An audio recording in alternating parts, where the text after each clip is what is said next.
Assalamualaikum warahmatullahi wabarakatuh. Bismillah, alhamdulillah, la khawla wa la quwwata illa billah. Rabbi syrah li sadri wa yassir li amri wa hlul uqdatan min lisani yafqahu qawli. Qala Allah Ta'ala fi kitabil karim. A'udzu billahi minasyaitonir rajim. Bismillahirrahmanirrahim. Mayyuti'illahar rasul Mayyuti'ir rasula faqad ata'allah wa man tawalla fama arsalnaka alaihim hafidhu wa qala aidan mayyuti'illah wa rasulah yudkhilhu jannatin tajri min tahtihal anhar wa may yatawalla yu'adzibhu azaban alima. Shadaqallahul azim. Amma ba'du. Bapak Ibu hadirin jamaah dimanapun Anda berada, alhamdulillah dalam kesempatan siang hari ini dalam acara kuliah siang tepat pada jam 1 siang kita masih diperkenankan untuk bertemu dan bermuajah.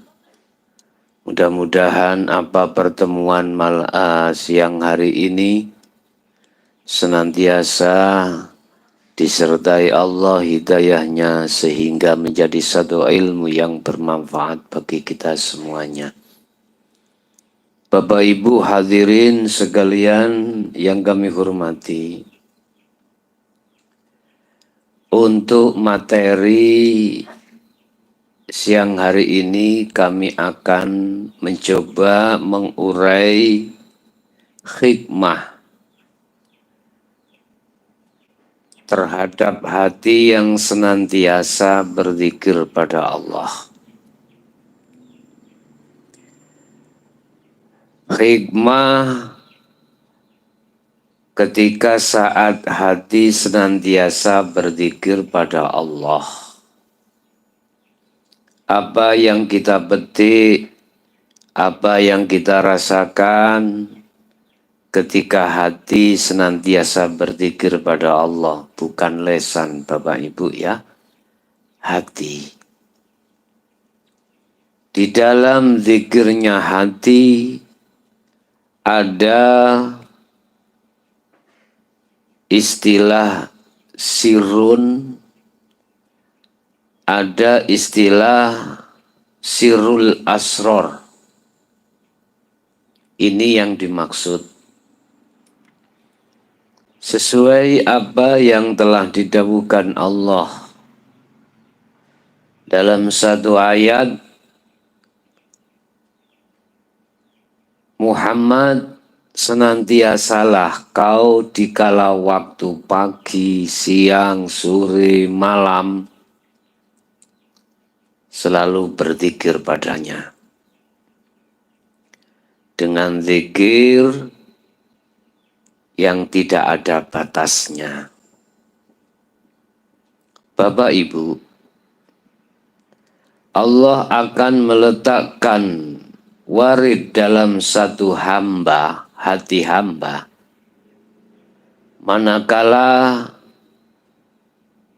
hati hamba melaksanakan zikir yang kami maksud. Warid di situ ditugaskan Allah untuk mengusir seluruh penjajah-penjajahnya hati. Termasuk di dalamnya adalah sifat-sifat yang cela, sifat-sifat yang tercela, yang masuk di dalam nafsu nafsiyah. Ini nanti warid akan mengusir seluruh sifat-sifat jelek. Satu sisi juga warid akan memberikan satu petunjuk terhadap hati seorang hamba yang seperti itu dengan mudah mereka berjalan menuju jalan fisabilillah. Jalan untuk bertemu terhadap Allah Subhanahu wa ta'ala.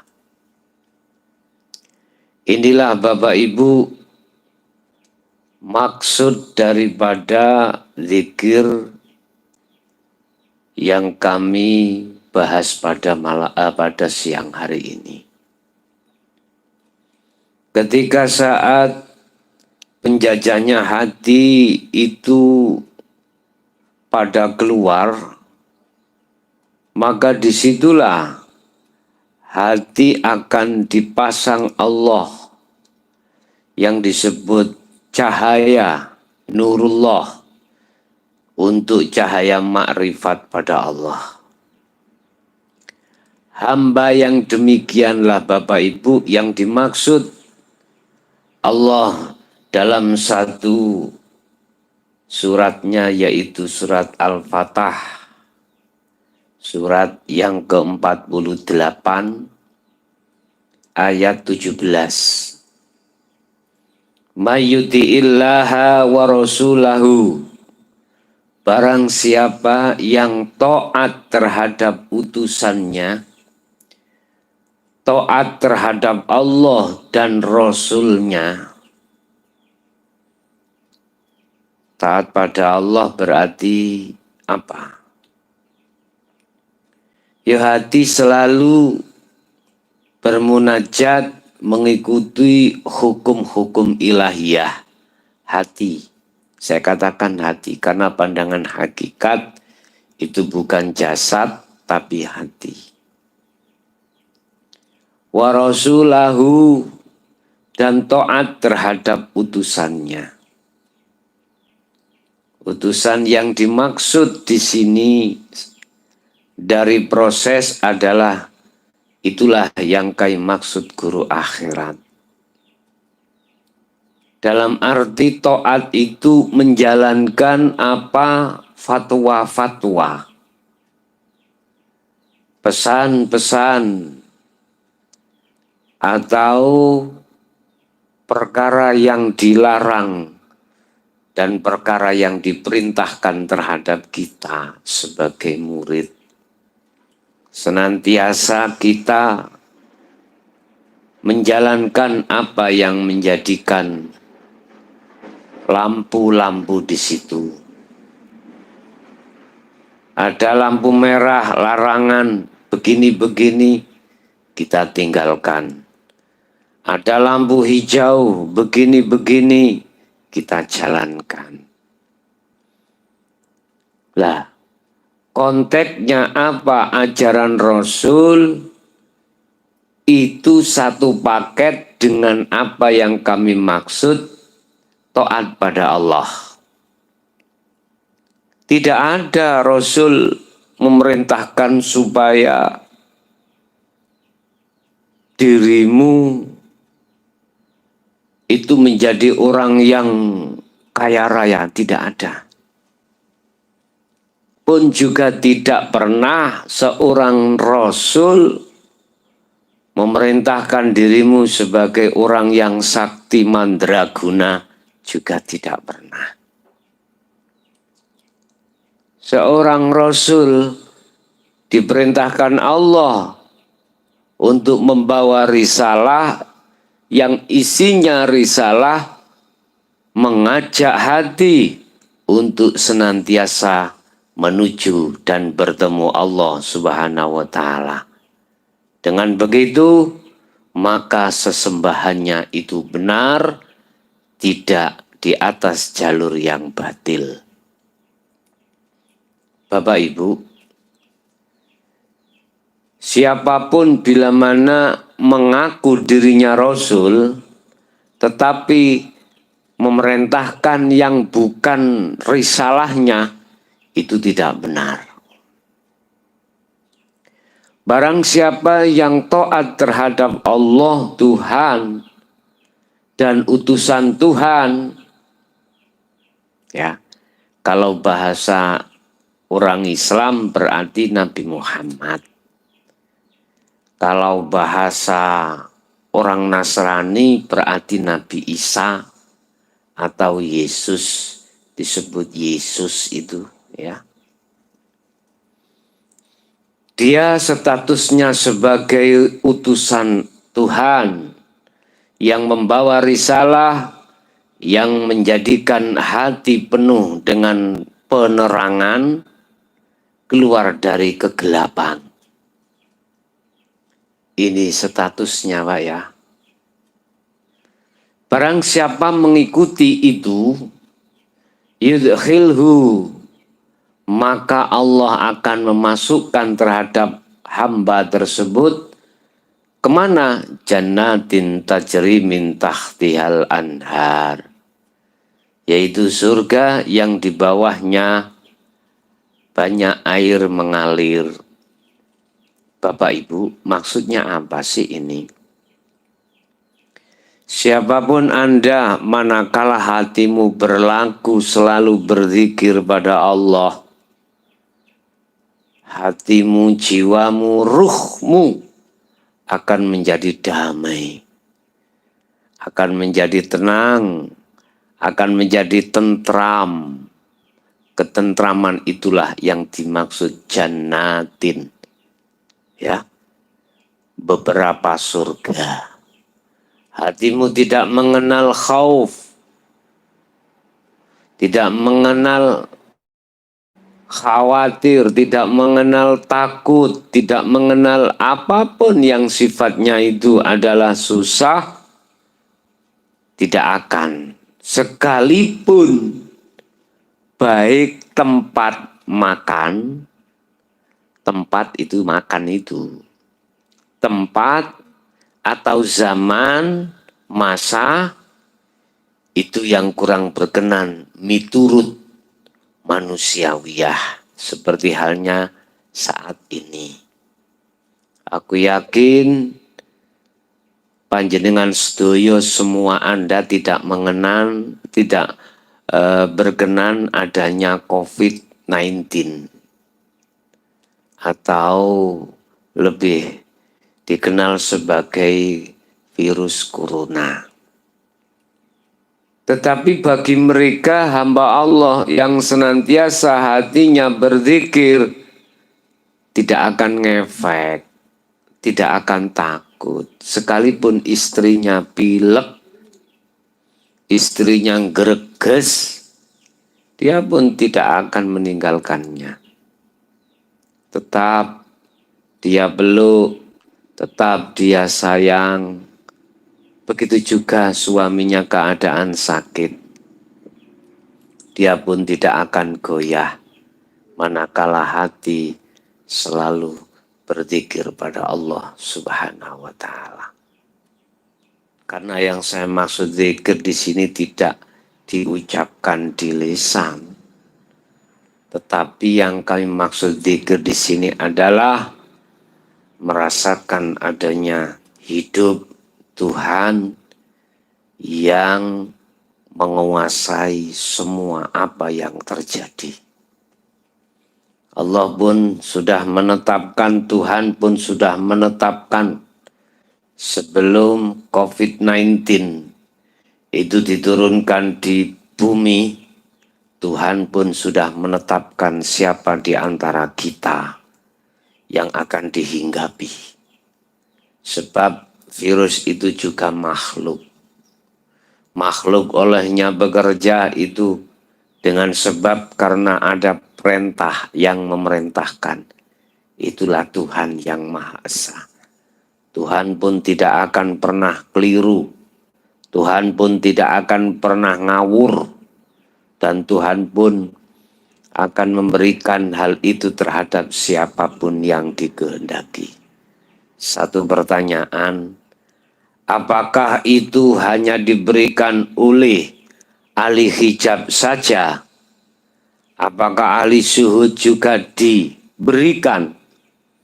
Bapak Ibu, andai kata itu akan diberikan terhadap ahli syuhud, Allah pasti memiliki satu rencana yang lebih bagus, bukan sebagai azab, tetapi sebagai rahmat. Satu contoh ini, satu contoh. Si ahli syuhud setiap saat dan waktu beliau hawa nafsu yang begitu berat, yang dilewatkan dari istri, suami, lepas daripada itu anak, bisa juga terhadap harta benda yang selalu serba kekurangan, bahkan 3 hari makan 1 kali. Dan tidak menjadikan keputusasaannya beliau bermunajat dan berzikir pada Allah. Lewat sifat kasih sayangnya Allah, Allah mengambilnya dengan cepat. Lewat virus ini pun juga begitu. Inilah yang kami maksud, kedatangan virus itu sebagai rahmat bagi hamba-hamba yang tidak ngefek hatinya terhadap hal itu semuanya.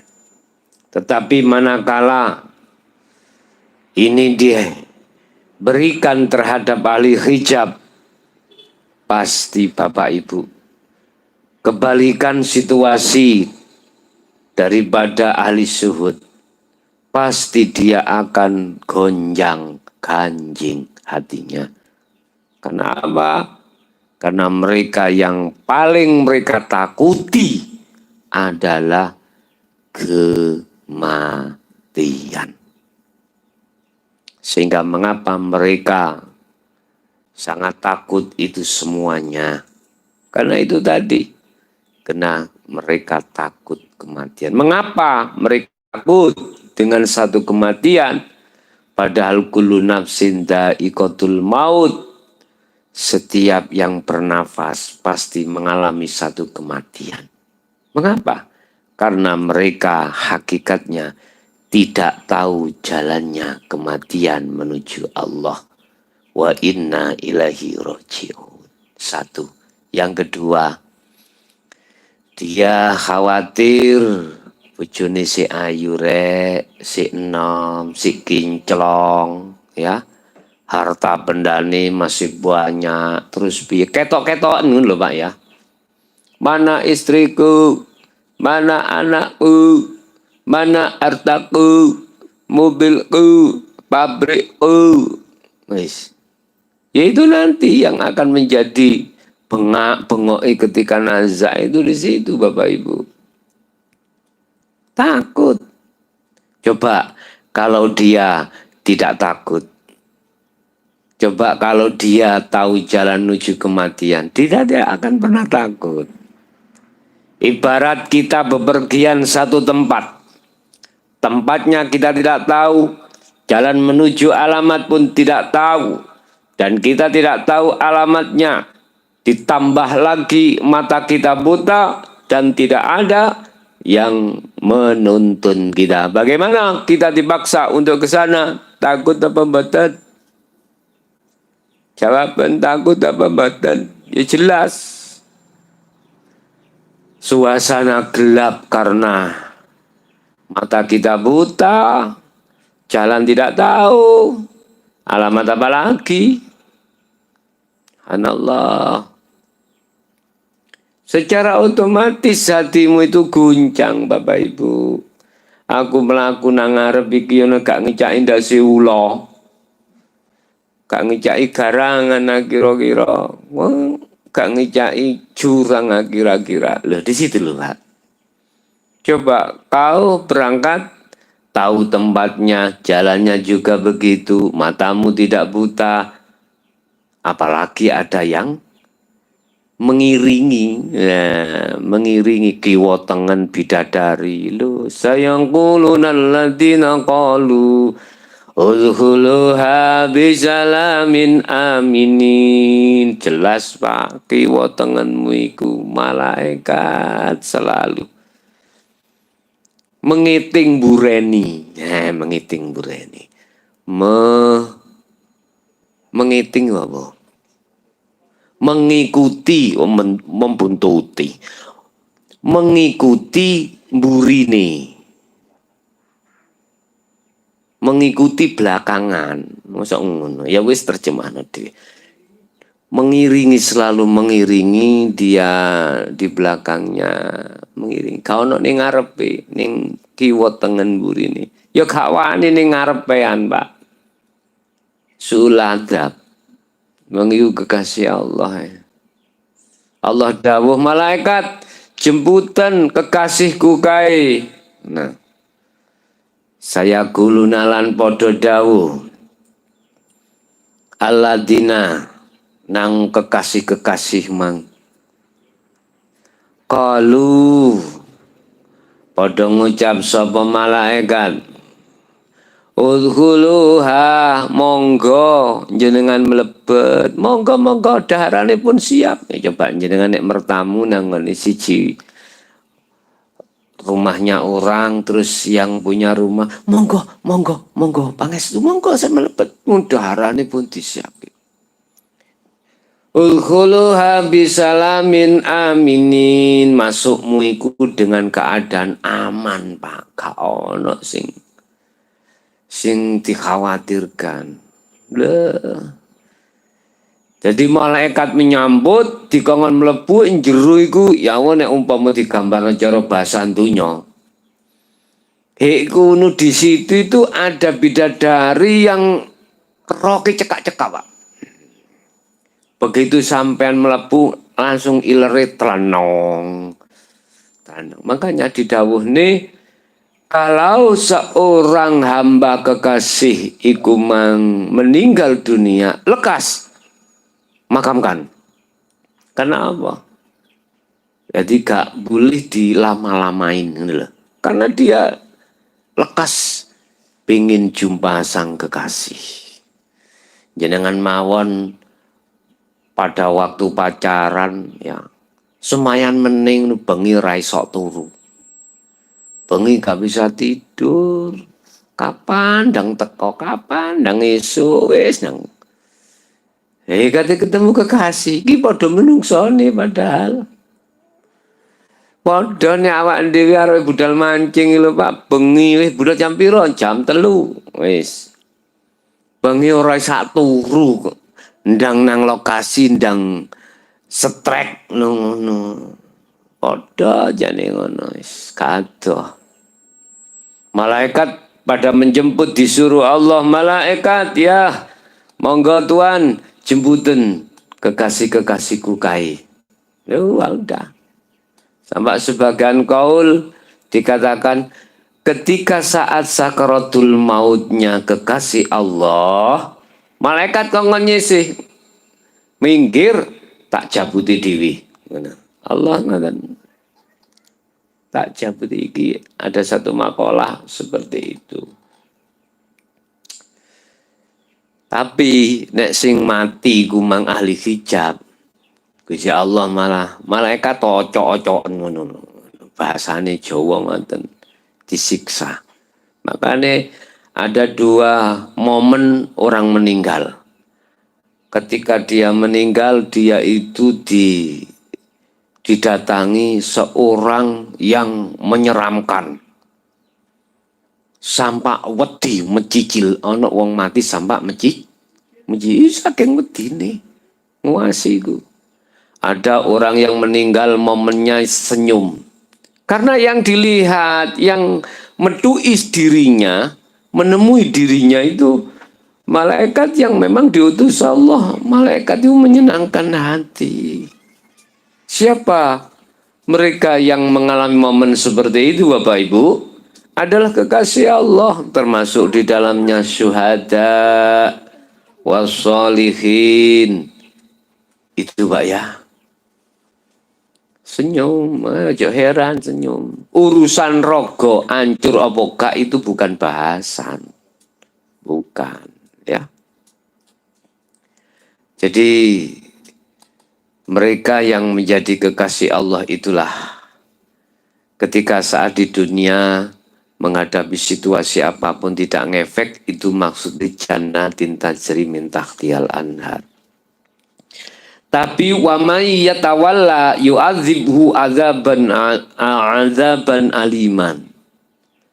Sedangkan orang yang menentang terhadap ajaran Rasul untuk menuju nang Allah, yu'adzibhu, mongko bakal nyiksa sapa Allahu ingman, azaban kelawan siksa, aliman kang amat, siksa kang pedih. Ini dunia loh isi tonton Pak, bisa dilihat sudah. Ngadepi corona bingung, iki kok gak kena aku ah. Engko ya apa aku nek mati. Bojoku sik menos-menos, sik semlohe. Anakku sik cili-cili. Penggawe aku, hartaku lho ngoten, Pak. Akhirnya kebingungan, imunnya turun, akhirnya mudah keserang penyakit. Nah, iku mereka yang menolak, menentang ajaran Rasul.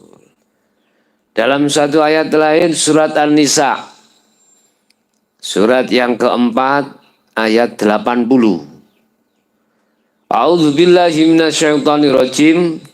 Mayyuti'ir rasulah faqad ata Allah wa man tawalla fama arsalnaka alaihim hafizho.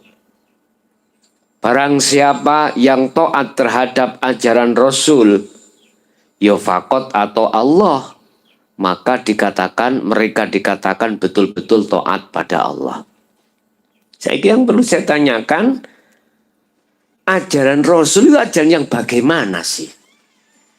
Hah? Ajaran Rasul itu yang ajaran bagaimana?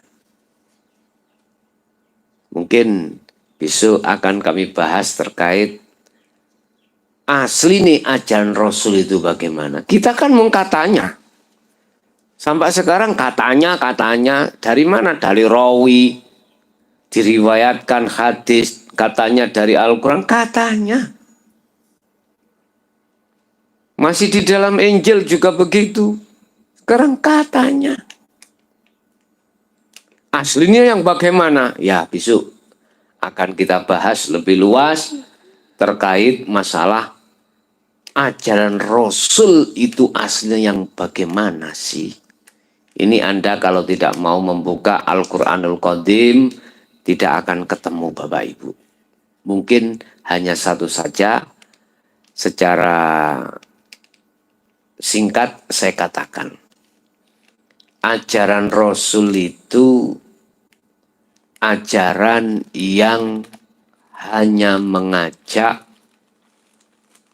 hatimu olehnya menyembah kepada Tuhan itu benar. Udah. Iki yang bagaimana ini?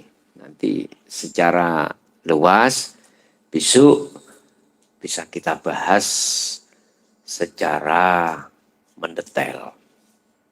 Barang siapa yang taat terhadap ajaran Rasul, ya faqad atau Allah, maka mereka dikatakan taat pada Allah. Sebab lewat ajaran Rasul itulah yang akan mendidik hatimu untuk benar berjalan di atas rel fisabilillah. Tidak menuju terhadap nafsu, menuju pada Allah. Waman tawalla fama arsalnaka alaihim hafizho. Barang siapa yang mengingkari atau menentang terhadap ajaran Rasul, maka otomatis dia dikatakan orang yang tidak taat pada Allah. Orang yang tidak taat terhadap Allah adalah orang yang, mohon maaf, yang tidak mau lagi menghayati, mengevaluasi keadaan hati atau ruh yang nantinya kembali kepada Allah Subhanahu wa Ta'ala. Kalau seperti ini, Ya fama arsalnaka alaihim hafizho. Maka di situ mereka tidak akan pernah bisa mendapatkan penjagaan, ya, penjagaan atau tidak akan pernah mendapat syafaat baik di dunia ataupun lebih-lebih di akhirat. Fama arsalnaka, mereka pun tidak diberikan satu utusan untuk menjaga dirinya. Artinya secara tidak langsung adanya guru-guru kita akhirat memberikan ajaran-ajaran Allah itu secara tidak langsung beliau telah menjaga kita. Sekali lagi, adanya beliau mengajarkan ajaran-ajaran Allah supaya bisa taat hati pada Allah dengan sebenar-benarnya, itu secara tidak langsung menjaga kita. Wa man tawalla fama arsalnaka alaihim hafizho. Mereka yang menolak tentang ajaran ini pasti tidak akan diberikan satu penjagaan terhadap dirinya baik di dunia maupun di akhirat. Di dunia hatimu dicarki Gusti Allah selalu menjadi teman akrab nafsu atau setan, dan juga Allah membiarkan terhadap setan untuk menyesatkan mereka tersebut. Bapak Ibu hadirin, hikmah daripada hati selalu berzikir pada Allah di situ tadi. Tidak hanya sisi manfaat di dunia saja, tetapi juga di akhirat. Di dunia sudah kelihatan jiwamu akan damai sebab selalu bertemu kekasihmu, yaitu Allah Subhanahu wa ta'ala. Kekasih manusia semakin lama semakin kewut, semakin tuwek, sing ayu semakin nyaprut. Umur 80 90 ya diwasi ya mburokno ya. Apalagi dirimu terpengaruh dengan situasi, wah tambah susah.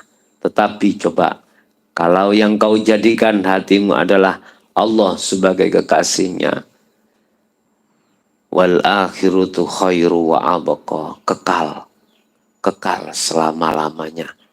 Beliau tidak pernah khianat, beliau tidak pernah ingkar janji, beliau selalu mengatakan apa yang dia katakan. A, ya A. B, ya B. Ibaratin jenengan tumbas iwak petik kampung, beli ayam kampung. Yang diberikan itu ayam kampung. Bukan ayam kampus ya, ayam kampung. Bukan yang diberikan ayam potong, tapi ayam kampung. Saya ibaratkan seperti itu. Itulah Bapak Ibu hadirin apa yang bisa kami sampaikan berkenaan dengan hikmah manakala hati senantiasa berzikir pada Allah. Semoga bermanfaat. Kurang lebihnya barangkali ada kalimat yang kurang berkenan, saya sendiri secara pribadi mohon maaf yang sebesar-besarnya. Akhirul kalam, ihdinas siratal mustaqim. Assalamualaikum warahmatullahi wabarakatuh.